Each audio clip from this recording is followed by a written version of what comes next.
પ્રભુના વચન તરફ જઈશું. થોડી બાબતો આપણે જોઈશું અને ત્યાર પછી જે પ્રભુએ આપણા માટે રાખી મૂકેલો આશીર્વાદ છે તે આપણે માણીશું, ગ્રહણ કરીશું અને વચન દ્વારા ઈશ્વર આપણી સાથે વાર્તાનો વ્યવહાર કરે એ જ કરવાની પ્રાર્થના છે.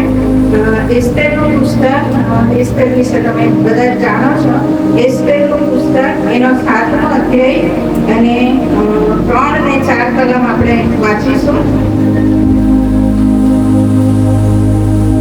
ત્યારે એસ્તેર રાણીએ ઉત્તર આપ્યો કે, હે રાજા, જો મારા પર આપની કૃપા દ્રષ્ટિ હોય અને જો આપની મરજી હોય તો મને જીવનદાન આપો, એ મારી અરજ છે. અને મારા લોટ મને આપો, એ મારી વિનંતી છે. કારણ કે અમે એટલે હું તથા મારા લોટ નાશ પામવા, મારી નખાવા તથા કતલ લઈ જવા સારું વેચાયા છીએ. પણ જો અમે ગુલામો તથા ગુલામણીઓ થવા સારું વેચાયા હોત તો હું મૂકી બેસી રહે. પણ જે નુકસાન રાજાને થાય તેને મુકાબલે અમારું દુઃખ કંઈ વિસારમાં નથી. Hallelujah, hallelujah. પ્રાર્થના કરીશું. ચિંતા પ્રભુજી, અમે તમારા આભાર માનીએ છીએ, તમારી સ્તુતિ કરીએ છીએ. પિતા પરમેશ્વર, જે વચનો વાંચ્યા છે એ જીવતા છે, પવિત્ર છે, સામર્થ્ય છે, માર્ગ બતાવનાર છે. અને પિતા પરમેશ્વર, એ વચનોને માટે અમે તમારો આભાર માનીએ છીએ. એ વચનો એક આરસી સમાન છે પરમેશ્વર પિતાજી. ત્યારે વચનો સમજવા કોઈ પ્રાર્થના દેવ તમે મારી સહાયતા મદદ કરો પરમેશ્વર પિતાજી. બેઠેલા દરેક અને પ્રભુજી ગ્રહણ કરતો અંતરકરણ આપો પરમેશ્વર પિતાજી. સાંભળનારા કાન આપો પરમેશ્વર પિતા, જેથી કરીને આ વચનો પ્રભુ શીખી શકે, સાંભળી શકે, સમજી શકે. મને પવિત્ર આત્મા દે, મને પણ તમે કૃપા આપો એ વચન શીખવા, સમજવા, સમજવા. પવિત્ર આત્મા દે, તમે અગુવાઈ કરો એવી પ્રાર્થના કરું છું પરમેશ્વર પિતાજી. વચનો તમારા છે, બોલનાર પાત્ર તમારું છે અને સાંભળનાર તમારા છે. તમે કાર્ય કરો એવી હું પ્રાર્થના કરું છું. હું જ આપણ પાત્રને તમારા સામર્થ્ય હાથોમાં સોંપતા ઈસુ મારા પ્રભુને લીધે આ પ્રાર્થના સાંભળો અને માન્ય કરો. આમેન. Hallelujah, hallelujah, hallelujah. આપણે એસ્તેર વિશે બધી જ બહેનોને ખબર છે. ઘણી બધી વાર્તાઓ સંદેશ સ્કૂલમાં પણ એના વિશે શીખવવામાં આવે છે અને ઘણી બધા સંદેશા આપણે સાંભળ્યા છે. પણ આપણે ટૂંકમાં જોઈશું. એસ્તેર જ્યારે જોઈએ છે આપણે બીજા અધ્યાયને એની 5મી કલમમાં કે ઇસ્રાયેલમાંથી જે ગુલામગીરી કરીને ગુલામ મોર્દખાઈને લાવ્યા હતા અને એની સાથે એના ભાઈની દીકરી, મતલબમાં એ અનાથ હતી અને એ મોર્દખાઈ અને પોતાના કાકા હતો અને એને ઉછેરીને મોટી કરી હતી અને મોર્દખાઈના અધીનતામાં હતી. અને એ જ પ્રમાણે આપણે જોઈએ છે કે જ્યારે વસ્તી રાણીએ રાજાને આધીન ના થઈ અને એને લીધે જે ફરમાન બહાર પાડવામાં આવ્યો ને એમાં એસ્તેર રાણી પર રાજાની કૃપા થઈ. આપણે બીજા અધ્યાય અને એમાં 15મી કલમમાં 17મી કલમમાં જોઈએ છે કે એમાં પણ એસ્તેર પર રાજાની કૃપા થઈ અને એના લીધે એસ્તેરને વધારે પ્રેમ કરે છે.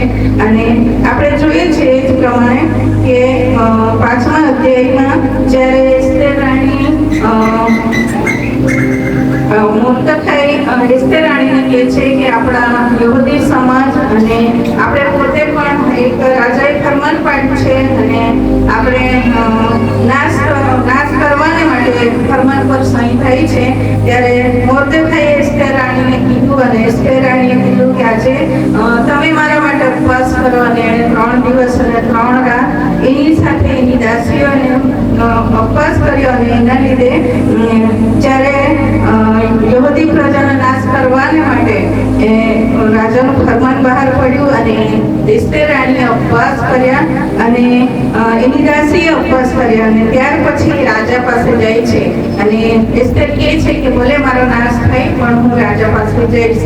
અને એ રીતે રાજા પાસે જાય છે અને રાજાને કહે છે કે 5મો અધ્યાય અને એમાં આપણે જોઈએ છે 3જી કલમમાં કહે છે રાજા એને કહે છે કે એસ્તેર તું માંગ, એમ કે જે માંગે તે હું તને આપીશ. અને જ્યારે એસ્તેરે માંગ્યું રાજાએ કીધું કે અડધા રાજ્ય સુધી હું તને આપીશ. ત્યારે પણ એસ્તેર ચૂપ રહી છે, કારણ કે એસ્તેર એક ખૂબ ધીરજવાન સ્ત્રી હતી, રાણી હતી, છતાં પણ એ કોઈ બાબતમાં ઉતાવળ કરતી નથી. Hallelujah, hallelujah. એ જ પ્રમાણે 5મા અધ્યાયમાં 8મી કલમમાં પણ રાજા એને કહે છે કે એસ્તેર કહે છે કે જો આપની કૃપામાં દ્રષ્ટિ મારા પર હોય તો. અને આજે આપણે આ પૃથ્વી પર જીવીએ છીએ ત્યારે આપણા રાજાઓના રાજા અને પ્રભુઓના પ્રભુની કૃપા આપણા પર હોવી ખૂબ જરૂરી છે. અને એટલા માટે એસ્તેરે એને રાજાને કીધું, એ ઉતાવળ કરતી નથી, એ રાણી હોવા છતાં એ ખોટી માંગણી કરતી નથી કે ખોટી રીતે એ મારો પતિ છે કે રાજા છે, હું રાજાની રાણી છું, તો ગમે તેવી એ વિનંતી કરતી નથી કે ગમે તેવી માંગણી કરતી નથી, પણ એ સમયની રાહ જુએ છે, એ ધીરજ રાખે છે. અને ત્યાર પછી આપણે 7મા અધ્યાયમાં જોઈએ છે, જે કલમ વાંચવામાં આવી એમાં 2 બાબતો આપણે જોવા માંગીએ છીએ. એક, એસ્તેર રાણી કહે છે કે મને જીવનદાન આપો, કારણ કે આખી યહૂદી પ્રજાનો નાશ કરવાને માટે જે ફરમાન બહાર પાડવામાં આવ્યું હતું એ એસ્તેરને ખબર પડી, અને એટલા માટે એણે રાજાઓના રાજા મતલબ પ્રભુની સામે એણે ઉપવાસ કર્યા. એ નમ્ર થઈ અને એ દીન થઈને ઉપવાસ કરીને પ્રાર્થના કરી, અને પછી એ રાજા પાસે આવે છે અને રાજાને કહે છે કે મને જીવનદાન આપો, અને બીજી બાબત કે મને મારા લોક આપો. આજે આપણે જોઈએ છીએ, આપણે જગતમાં જીવીએ છીએ ત્યારે આપણી માંગણી કેવી હોય છે. કદાચ હું હોઉં કે તમે હો, આપણે કદાચ સ્વાર્થીપણામાં વધારે જીવીએ છીએ. જોઈએ છે કે આપણા ઘરની પરિસ્થિતિ કે કદાચ આપણી પરિસ્થિતિ સારી થઈ તો આપણે ઘણા બધાને ભૂલી જઈએ. કદાચ મા બાપ હોય, સાસુ સસરા હોય, નણંદ હોય, ભૂજાઈ હોય, દરેકને આપણે ભૂલી જઈએ છીએ અને આપણી મનની મરજી પ્રમાણે આપણે વર્તીએ છીએ. પણ અહીં જોઈએ છે કે રાણી હોવા છતાં એ રાજાની આગળ કહે છે કે જો હું તમારી દ્રષ્ટિમાં કૃપા પામી હોઉં તો મને જીવનદાન આપો અને મારા લોક મને આપો. આજે આપણે પણ એ જ પ્રાર્થના કરવાની છે કે કદાચ આપણો ઘરમાં એવા અણબનાવ હોય કે કદાચ ને આપણી ભૂલ હોય કે ના હોય, કદાચ ને આપણે સ્વાર્થીપણામાં જીવતા હોઈએ અને એના લીધે આપણું વલણ ના ગમે એવી બાબતો આપણા જીવનમાં હોય, ઈશ્વરને આપણે ભૂલી જઈએ છીએ. ઘણી બધી વખત આપણે આપણી પરિસ્થિતિને લઈને ઈશ્વરને ભૂલી જઈએ છીએ. પણ આપણે એસ્તેર રાણીને જોઈએ છે કે એ નાની દીકરી હતી ત્યારે પણ એ આધુનિકતામાં જીવતી હતી, અને જ્યારે જુવાન થઈ ત્યારે પણ એ આધુનિકતામાં જીવતી હતી, અને જ્યારે એ રાણી બની ત્યારે પણ એ જ આધુનિકતા, એ જ નમ્રતા અને એ જ પ્રેમળ હૃદય એનામાં હતું. Hallelujah, hallelujah. એસ્તેર રાણી જ્યારે જોઈએ છે કે એ રાજાને કહે છે કે જો હું તારી દ્રષ્ટિમાં કૃપા પામી હોઉં, અને જ્યારે આપણે ઈશ્વરની આગળ માંગણી કરીએ છીએ કે ત્યારે કૃપા આપણા જીવનમાં પહેલે હોવી જોઈએ. ઈશ્વરની કૃપા હશે તો આપણે દરેક બાબતોમાં અને દરેક નિર્ણય લેવામાં આપણે ઉત્તમ રીતે કાર્ય કરી શકીશું. પણ જો ઈશ્વરની કૃપા ના હોય અને આપણે ઉતાવળે નિર્ણય લઈશું તો આપણે ઠોકર ખાઈશું. પણ એસ્તેર શું કરે છે, પહેલા કૃપા શોધે છે.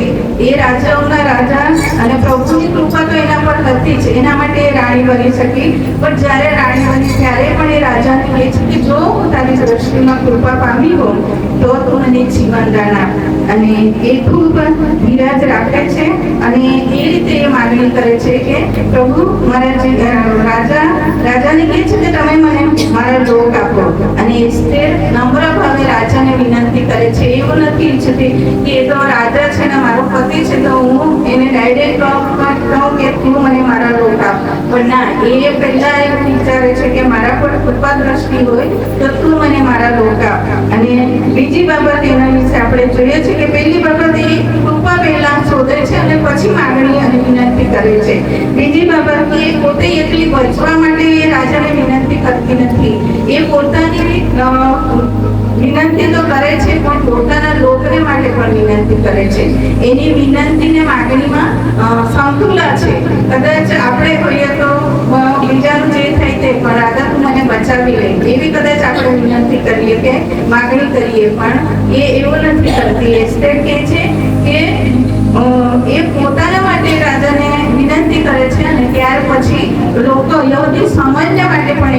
વિનંતી કરે છે, જેથી કરીને આખા યુવતી સમાજનો બચાવ થાય છે. અને આપણે જોઈએ છે કે ત્રીજી બાબત કે એ જ્યારે રાજાને વિનંતી કરે છે તો સ્પષ્ટ ભાષામાં એ વિનંતી કરે છે કે રાજા, મને જીવનદાન આપો અને મારા લોકો આપો. અને આપણે જોઈએ છે કે ઘણી બધી વખત આપણે કંઈક એવા પ્રશ્નો હોય કે કોઈ એવી વિનંતી કરવાની હોય તો જુદી જુદી બાબતો મારફતે આપણે વિનંતી રજૂ કરીએ છીએ કે પ્રશ્ન રજૂ કરીએ છીએ. પણ અહીં એસ્તેર સ્પષ્ટ કહે છે કે તમે મારી વિનંતી છે કે મને જીવનદાન આપો અને મારા લોકોને જીવનદાન આપો. અને જ્યારે એસ્તેર એ વિનંતી અને માગણી રાજાની સામે કરે છે તો એનું હૃદય નમ્ર છે, પણ એ વિશ્વાસમાં દ્રઢ અને મજબૂત છે, જેથી કરીને એ પરિસ્થિતિની સામે ડરતી નથી, પરિસ્થિતિની સામે બીતી નથી. પણ એ જ્યારે એના જીવનમાં એ નાની હતી ત્યારે પણ એનો એ જ વિશ્વાસ હતો, અને જ્યારે એ રાણી થઈ ત્યારે પણ એનો એ જ વિશ્વાસ હતો. અને એના લીધે એસ્તેર રાણીને લીધે આખી યહૂદી પ્રજાઓ બચી જાય છે. અને જે એના વિરોધમાં જે કાવતરું ઘડ્યું હતું હામાન, એને ફાંસીની સજા થઈ છે.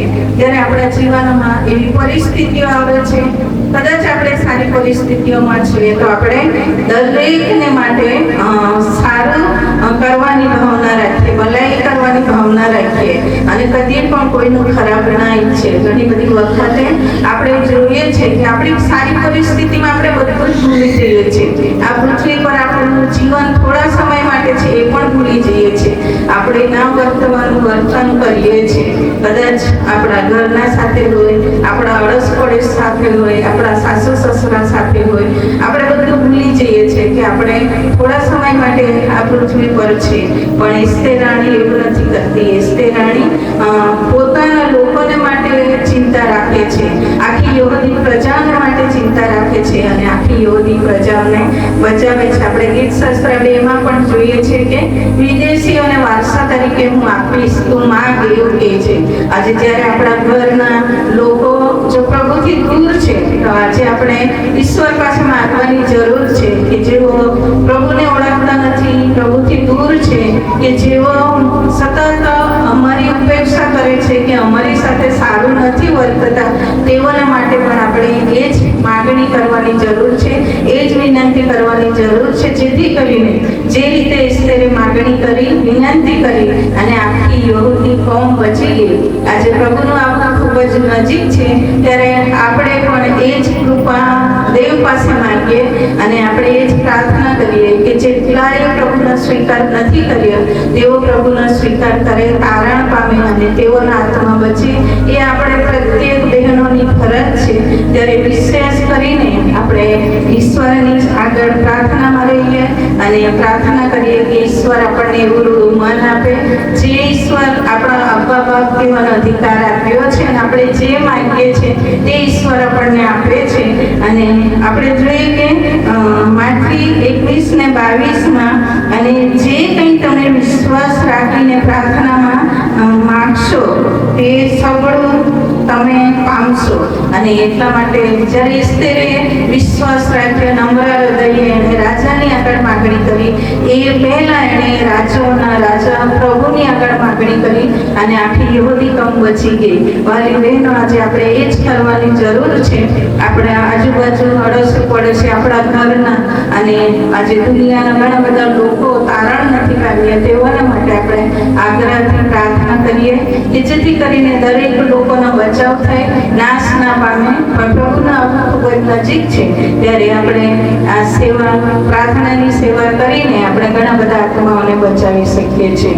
Hallelujah, hallelujah. આ વચન બોલતા મારાથી ભૂલ ચૂક થઈ હોય, પ્રભુ ક્ષમા કરે, તમે પણ માફ કરો. આ વચન દ્વારા દેવ મને આશીર્વાદ આપે, આપ સર્વને આશીર્વાદ આપે. આમેન.